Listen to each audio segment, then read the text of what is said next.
Gentili amici e amiche, la visione all'ascolto, buon pomeriggio. Dunque l'appuntamento domenicale con Diretta Sport, andremo ad analizzare la vigilia di Lazio Udinese con Enzo Cataruzzi e vi racconteremo anche le fasi finali di Moraro Gradese, partita in corso iniziata alle 15:20 per le avverse condizioni meteorologiche. Il risultato vede il Moraro in vantaggio per 2-0 quando si gioca il 27° minuto del secondo tempo.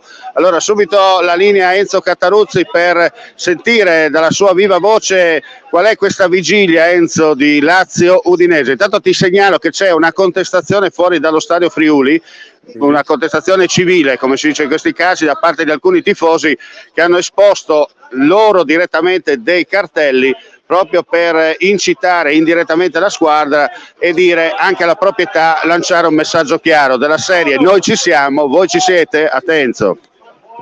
Ecco, buon pomeriggio a tutti, ciao Omar. Naturalmente la vigilia è tremenda perché siamo passati in zona rossa, siamo praticamente al terzultimo posto insieme a Frosinone con 24 punti. Oggi il Verona ha dato un'accelerata incredibile e quindi ci serve assolutamente una vittoria a Roma per sorpassare tutti e naturalmente cercare un po' di tranquillità. La vedo molto dura perché mi pare che c'è molto caos in giro.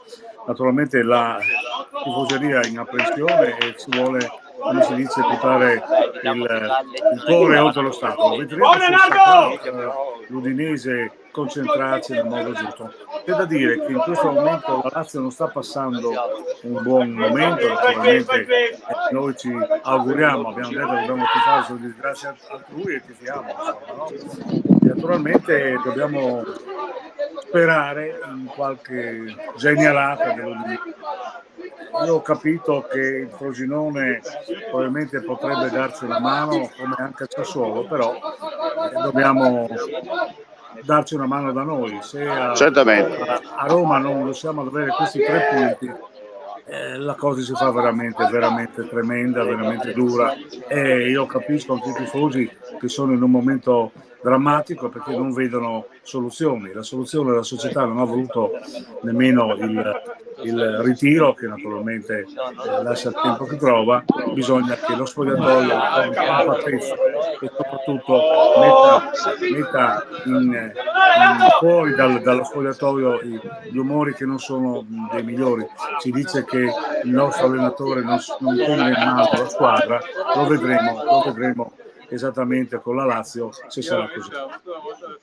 Allora, come sempre il commento, l'analisi di Enzo Cataruzzi è chiara e trasparente, un po' quello che si sente anche nel corso della settimana. Si respira insomma un'aria molto pesante, forse più di dismissione viene da aggiungere rispetto a quello che è la reale situazione con i giocatori che probabilmente dettano legge negli spogliatoi e un allenatore che probabilmente ha perso la cosiddetta Trebisonda e di conseguenza si sta un po' inventando e raccattando per portare a casa risultati importanti. Staremo a vedere chiaramente domani sera, nella speranza. Intanto finisce vicino al terzo gol il Moraro e calcio d'angolo. No, dicevo che nella speranza insomma che da Roma si rientri con un risultato positivo e soprattutto è da capire poi un eventuale esonero di Cioffi, ma ne avevamo già parlato più volte anche domenica scorsa io e te, non sappiamo quanto sia propedeutico per cercare di riportare la barca sulla retta via, no? Beh, è chiaro che uno shock ci vuole, ma più shock di così, più di vedersi in fondo alla classifica in zona rossa. Io penso che avendo mancato quella ghiotta occasione prima con il Cagliari, poi con il Genoa e soprattutto con la Serenità, è chiaro che adesso gioco forza bisogna andare a vincere a Roma.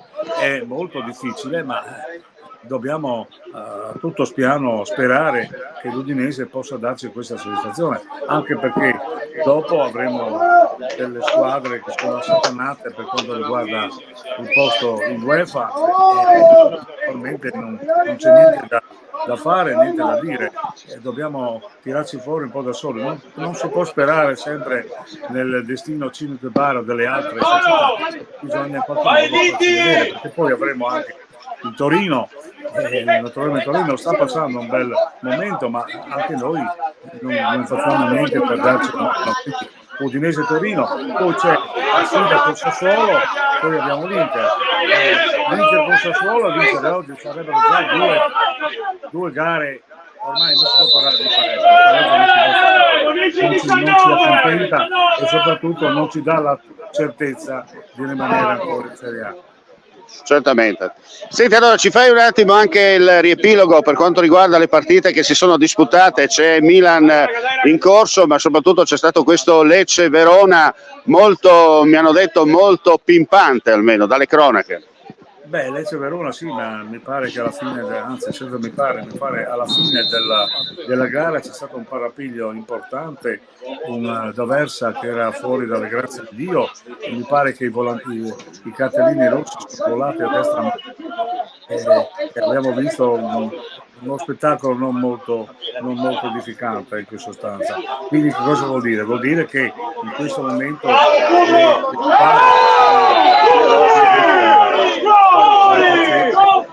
hanno un momento di fibrillazione importante, anche in questo momento non se la passano molto bene, stiamo vedendo veramente un momento del campionato veramente difficile, complicato. Naturalmente sono in ballo tanti soldi, no? Sono in ballo soldi che riguardano gli interessi delle squadre e della società, quindi è un momento topico per tutti, insomma. Poi senza considerare che la federazione in questo momento è sotto scacco, perché abbiamo visto che c'è indagato il presidente della federazione, quindi Gravina. Naturalmente ci auguriamo che esca pulito e tranquillo, per un po' di tranquillità alla federazione.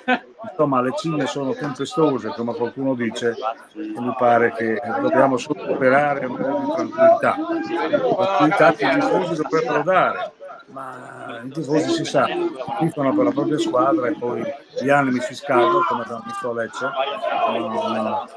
Il gol del Verona che in una partita disperata è riuscito a portare a casa 3 punti. C'è da dire che Verona è la bestia nera del Lecce, perché sono già 8 gare che il Lecce non riesce a battere in casa il Verona, però dobbiamo anche dire che Verona, nonostante abbia venduto molti giocatori, nonostante abbia rimandato la squadra, ha saputo ricompattarsi e per il momento ha messo nei guai Udinese. Perfetto, allora noi intanto riprendiamo la linea da Morano quando si gioca il 34esimo del secondo tempo sotto un vero e proprio nubifragio. Il campo comunque sta reggendo alla grande, anche se il terreno stesso sta penalizzando in un certo senso il gioco delle due formazioni in campo. Dicevo 2-0 per il Morano, la sequenza delle reti al 10° minuto del primo tempo, cross di Albanese dalla destra e Onofrio di testa, tutto solo va detto, ha infilato per l'1-0. Poi nel secondo tempo al 19esimo per la precisione Ledda dal limite dell'area ha trovato, come si dice, il gol vincente e non ha lasciato scampo all'estremo difensore gradese. Dunque il risultato è di 2-0. Morano che ha avuto 2 occasioni d'oro nel primo tempo per portarsi anche già avanti ulteriormente nel punteggio.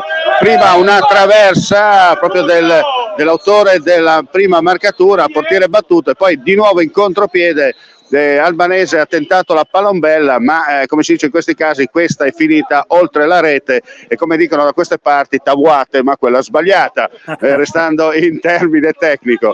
Si gioca chiaramente sotto le luci artificiali, però comunque la gente si sta divertendo, almeno 200 persone presenti, seppur le condizioni atmosferiche non allettano a partecipare a vedere una partita di calcio. Adesso attenzione, c'è ancora un'occasione per il Morano, ma il portiere della Gradese sventa la minaccia e poi la difesa spedisce fuori. Siamo giunti al 35esimo, 10 più recupero al termine, 2-0 di nuovo a te Enzo. Il Milan sta vincendo con l'Empoli in casa con un gol di Pulisic al 40esimo del primo tempo. Partita mi pare finita, se non sbaglio. Sì, 5 minuti di recupero, mi pare che ormai il Milan ha vinto la gara sì, è finita la partita. 1-1, pareggio dell'Empoli mi dicono. Pareggio dell'Empoli qui mi dicono. No, ha pareggiato il Crash. No, scusa, avevo sentito il pareggio dell'Empoli. No, al momento mi danno la partita finita. Sì, 1-0, ti confermo, gol di Pulisic. Di Pulisic, quindi praticamente... Sì, no, qui stavamo commentando un'altra partita, pensavo fosse quella lì, quella che stavi commentando tu, ma che c'entra poco col campionato di Serie A. Insomma. Sempre 25 punti e sopra di un punto. Questa è la cosa... quello che noi seguiamo è quello, insomma. L'Atalanta giocherà. Vediamo, attenzione, ancora un'occasione per il Moraro che sta giocando, sfrutta tutti i varchi a sua disposizione, Albanese in area e sulla 3 entra in qualche maniera, poi due difensori della Gradese sventano la minaccia e poi si spazza, ormai si gioca senza schemi, Gradese che cerca a testa bassa, carica come si dice a testa bassa la ricerca almeno del gol della bandiera che potrebbe riaprire il match. La formazione invece padrona di casa cerca a sua volta di sfruttare al meglio le occasioni che capitano sui piedi dei suoi giocatori, tridente d'attacco puro, però al momento il risultato chiaramente è a proprio favore per 2-0, di nuovo Tenzo. Ecco, naturalmente aspettiamo anche le altre partite che interessano fino a un certo punto, ma devo dire che l'Empoli ha avuto sopra di noi. Nonostante tutto abbiamo visto che tutte le squadre che interessate per la retrocessione hanno portato a casa dei punti, perché il Verona oggi, ma anche l'Empoli nelle due gare passate, siamo solo noi che non riusciamo a sbloccare l'atmosfera. Io penso che la società sia molto preoccupata perché avremo delle partite, è vero che mancheranno ancora delle gare diciamo fuori o dentro delle squadre che ci fanno compagnia, ma noi possiamo, per esempio il Cagliari-Verona del 1° aprile sarà qualcosa di importante, come sarà importante anche la gara di Genoa-Frosinone, però è evidente che noi nel frattempo avremo delle gare importanti perché avremo l'Inter e avremo delle gare che ci metteranno a dura prova. Quindi io penso che Cioffi in questo momento non so se è chiaro che la società farà buon viso, che non so cosa può fare, però mi dicono che Gotti potrebbe arrivare anche all'ultimo secondo. In pratica si tenta tutto per dare uno shock a tutti i giocatori. Comunque danno prova di uno spogliatoio un po' schiacciato, perché abbiamo visto sempre il primo tempo magari Gagliardo, poi abbiamo i soliti 15-20 minuti dalla fine del secondo tempo che ci mettono a dura prova. Abbiamo visto sia in casa che fuori, la sindrome rimane tale, insomma, senza capire, vedere che non ha un gioco. Quando perde addirittura ci mettiamo 5 a centrocampo, per cui sentendo anche dei grandi allenatori come Giacomini, come Del Neri eccetera, mi pare che la squadra ha qualche defiance. Nonostante tutto io ho visto che la squadra ha ben 5 nazionali, non italiani ma delle varie nazionalità che compongono la squadra. Eppure Cioffi mi pare che dopo un primo periodo che sembrava avesse questa scossa, questa motivazione, evidentemente la sua partecipazione a questo fine di campionato è un po' complicata, perché abbiamo visto che serve anche esperienza. Abbiamo visto per esempio il Cagliari che con un grande allenatore ha fatto dare una svolta, ha minacciato le dimissioni, poi ha scosso un po' l'ambiente e l'ambiente ha risposto. Da noi non è successo mai e non sta succedendo. Non sappiamo più neanche cosa pensare. Speriamo che un po' di fortuna aggiunga dalla nostra parte. Dobbiamo pensare solo a questo. Perfettamente d'accordo Enzo su quello che stavi dicendo tu in questa fase finale. Intanto c'è un calcio d'angolo secondo il nostro cronometro dovrebbero mancare 5 più recupero, al termine sempre 2-0 per il Moraro. C'è una palla in aria pericolosa, viscida e poi a pochi metri, proprio a botta sicura, la Gradese ha avuto l'occasione per accorciare, possiamo dire anche riaprire il match. Pallone viscido sfuggito al portiere e al momento della conclusione da parte del giocatore della Gradese scivolato e non gli ha permesso insomma di concludere a rete. Sarebbe stato il gol del 2-1, invece si riprende con un calcio di rinvio da parte del portiere, condizioni del campo proprio al limite della praticabilità, però come ho detto prima questi sono i classici campi costruiti sul ghiaino con la famosa schiena d'asino che dà il suo contributo a far sì che il pallone, magari l'acqua c'è ma si continui tranquillamente a giocare. Ora c'è un contropiede da parte dei padroni di casa, Albanese al limite cerca di servire il suo diretto compagno ma interviene la difesa della Gradese, spazza la palla sul fondo e dunque si riprende con un calcio, anzi con una rimessa laterale. Vediamo cosa ha deciso l'arbitro. Ha richiamato forse un fuorigioco, qualcosa del non sappiamo. No, c'è un cambio dalla panchina ospite, dunque si riprenderà con una rimessa laterale a favore dei padroni di casa. Siamo solo a 3/4 d'attacco, risultato sempre 2-0 per il Moraro di Nuovo Atenzo. Ma mi pare, se posso dire qualcosa su Moraro, che un clima sempre molto effervescente, mi pare che i tifosi del Moraro, della Gradese, sono molto partecipi alla squadra. Ricordo quando ho cominciato a arbitrare il Tempore che Moraro era sempre un punto di riferimento per tutti noi arbitri, perché lì si sente molto la partita, c'è una grande sportività.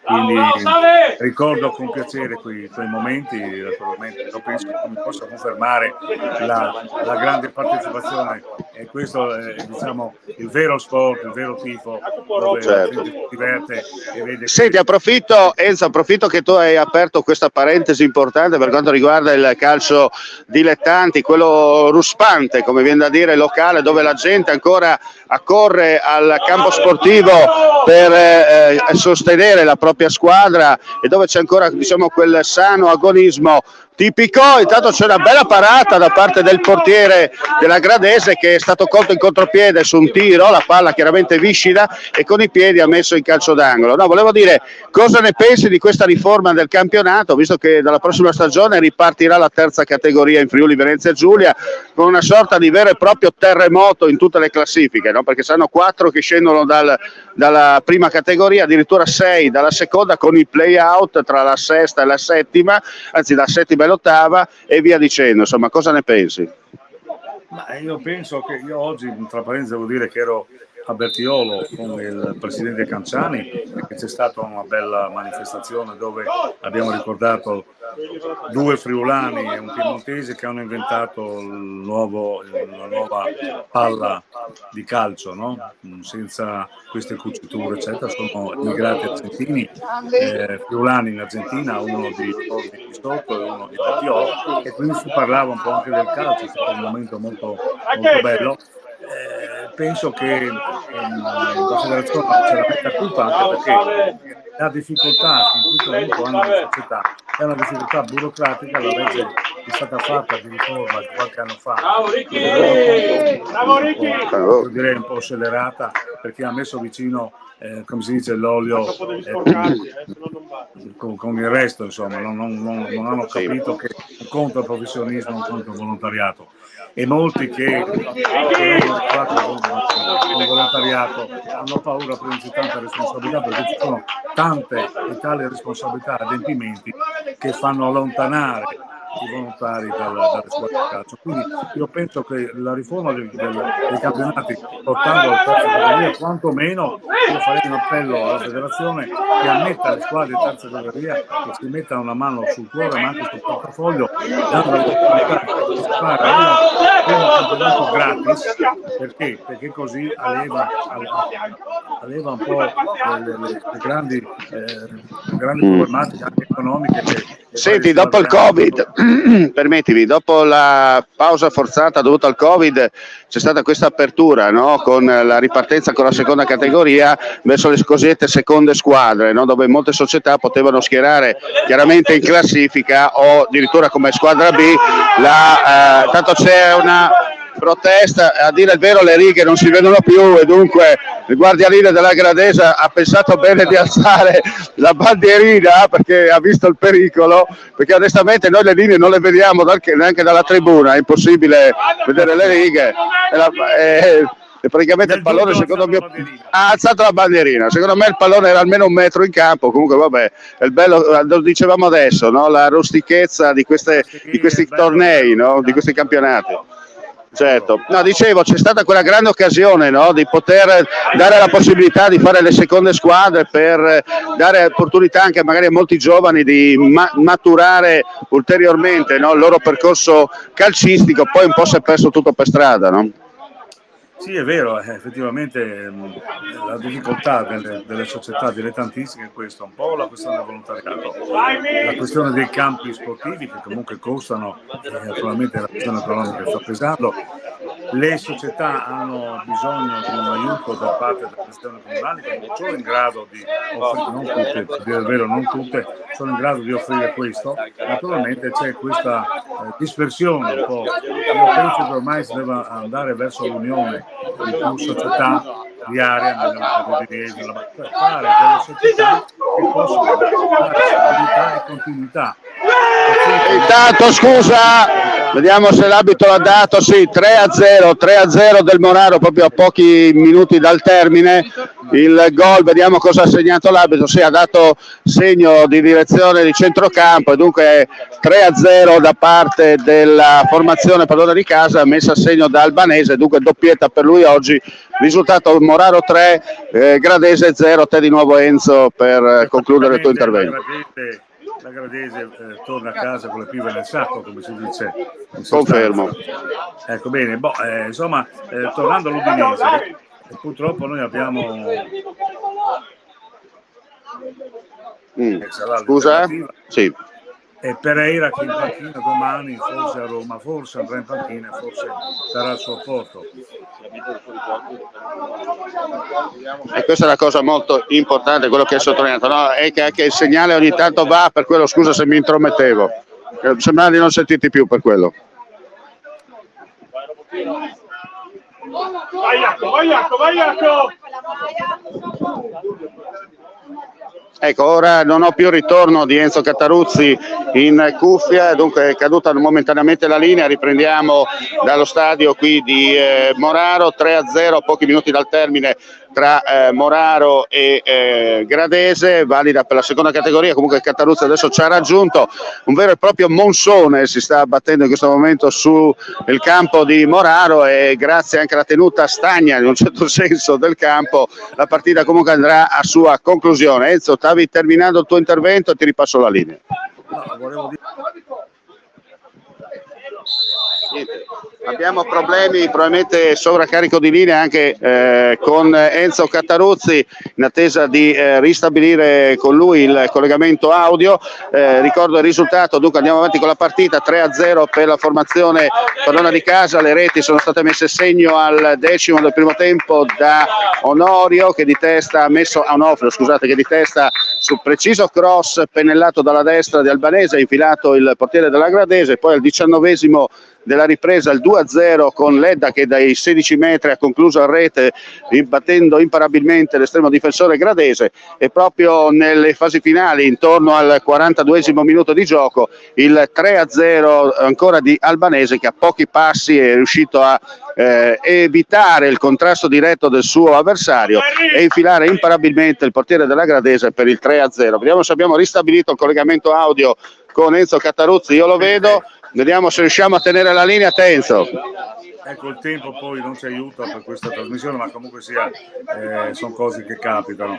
Ecco, io penso che ormai Cioffi pensi per la partita con la Lazio di confermare Ferreira, Lautaro, Giannetti e naturalmente Perez in difesa, tenendo fuori questo Christensen appena rientrato dalla squalifica, ma che porterà sicuramente la partita. È chiaro che poi vedremo un momentino se entrerà, e noi lo speriamo, Pereira, perché la sua genialità, anche se è messa diciamo così, a dura prova, magari per mezzo tempo, per un tempo illumina sempre la squadra, ha sempre delle giocate importanti che può accendere la gara in questo momento. Noi abbiamo bisogno di episodi e di grandi campioni. Pereira lo è, insomma. Naturalmente la squalifica di Wallace non ci voleva, però insomma dobbiamo puntare tutto sull'Obriz. Noi siamo sempre positivi, lo sai benissimo, no? E dobbiamo anche tifare l'Udinese fino all'ultimo. Io te lo dico dall'inizio della stagione, l'Udinese si salverà all'ultimo minuto dell'ultima giornata. Ribadisco il concetto. Soffriremo fino all'ultimo minuto dell'ultima giornata. Bene, lì come va la gara? Beh, allora adesso c'è un calcio, probabilmente un calcio d'angolo a favore della Gradese, siamo proprio agli spicci, agli sgoccioli di questo match, sempre 3-0 a favore del Moraro. Vediamo come andrà a finire questa folata d'attacco da parte della formazione isolana. Vediamo colpo di testa in aria, batti e ribatti, poi vediamo il gol. No, vediamo cosa ha dato l'arbitro. Sì, gol. Probabilmente ha dato il gol e dunque ho fischiato un fuorigioco probabilmente. 3-1, sì, mi confermano dunque accorcia alle distanze la Gradese, il tentativo di salvataggio era oltre la linea bianca, sempre se di linea bianca si può parlare, visto che la pioggia praticamente ha cancellato tutto e si va veramente, si naviga a vista, ecco, visto l'acqua si naviga a vista, 3-1 dunque il risultato. Può dirlo. Volevo dire che Lazio e Udinese sono comunque due delusioni di questo campionato, perché il nono posto in classifica della squadra di Sarri, addirittura 15esimo o 16esimo dell'Udinese adesso, che ha un solo punto di margine per zona rossa, sono una stagione deludente per tutte e due le squadre. Quindi speriamo che la squadra di Sarri profondi ancora un poco, che ci dia la possibilità di fare questi 3 punti che diano alla Lazio una sconfitta, non ce le vogliano gli amici della Lazio, ma insomma noi servono dei punti e gufare un po' non fa neanche male. Concordo al 100%, no? Comunque per la cronaca aveva segnato Diallo per la Gradese proprio nel recupero, dunque ricordo il risultato 3-1 per il Moraro. Ora c'è un'azione d'attacco, bella la parata da parte del portiere della Gradese che si è tuffato anche per onore dei fotografi che non sono presenti, però veramente con un colpo di reni ha evitato la quarta marcatura, pallone in calcio d'angolo, siamo ripeto agli sgoccioli di questo match, c'è il corner a favore della formazione padrona di casa, vediamo come andrà a concludersi tutta questa azione d'attacco, contrasto tra due giocatori, l'arbitro ha fischiato, ha visto un intervento irregolare, dunque si riparte con un calcio di punizione a favore della Gradese, stiamo soltanto attendendo che l'arbitro dia il triplice fischio finale. Ricordo ancora per chi si fosse messo in ascolto audio e video in questo istante, Moraro 3, Gradese 1 a Tenzo. Ecco, volevo dire, per darci un po' di coraggio, che Lazio Udinese è stata affidata da Aureliano ed è un fischietto di Bologna che l'ultima volta che l'Udinese ha espugnato l'Olimpico arbitrava proprio lui, e quindi il postizio di lunedì, ma il lunedì 11 marzo sarà lui che dirigerà Gianluca Aureliano, è finita. Mazzolini. Quindi speriamo bene, anche la Cabala ci dia una mano. Allora intanto qui è finita la partita sotto un vero e proprio diluvio, il Moraro ha battuto la Gradese per 3-1, riepilogo anche la sequenza delle reti, vantaggio dei padroni di casa al 10° del primo tempo con Onofrio che di testa su cross dalla destra di Albanese ha infilato per l'1-0, al 19° del secondo tempo raddoppio di Ledda che dai 16 metri ha scagliato un destro che non ha lasciato scampo all'estremo difensore ospite. Terzo gol ancora di Albanese al 43° che a pochi passi in area piccola è riuscito prima a liberarsi di 2 diretti avversari e poi di destro a infilare imparabilmente l'estremo difensore per il 3-0. Gol della Bandiera in pieno recupero di scusate che non ricordo il nome della formazione della Gradese, aveva segnato poi il numero 14 il gol del Diallo ha messo a segno il gol della Bandiera. Dunque il risultato finale qui a Moraro batte Gradese 3-1. Enzo, te per concludere l'ultimo telegramma e poi mandiamo la sigla. Bene, il telegramma è questo, che l'Udinese affronterà domani una gara veramente complicata con 5 domani abbiamo però 5 titolari della Lazio che non saranno in campo e quindi questo forse ci darà una mano per pareggiare un po' le forze in campo. Penso che l'Udinese domani avrà una partita, si dice sempre della vita, ma domani veramente è una partita complicatissima e io spero tanto che la concentrazione sia al massimo per darci questa soddisfazione, quindi forza Udinese e cerchiamo di esprimerlo. Allora, grazie Enzo Cataruzzi, io direi che possiamo chiudere qui l'appuntamento con Diretta Sport, vediamo appuntamento per quanto riguarda il calcio a domani sera intorno alle 22:15 per commentare insieme a Enzo Cataruzzi le fasi finali di Lazio-Udinese, fischio d'inizio alle 20:45, ricordo ancora il risultato finale qui a Moraro batte Gradese 3-1 e come dicevano i grandi, gentili signore e signori, non resta che augurare a tutti voi il più cordiale buon pomeriggio e buona domenica ancora. Mandi.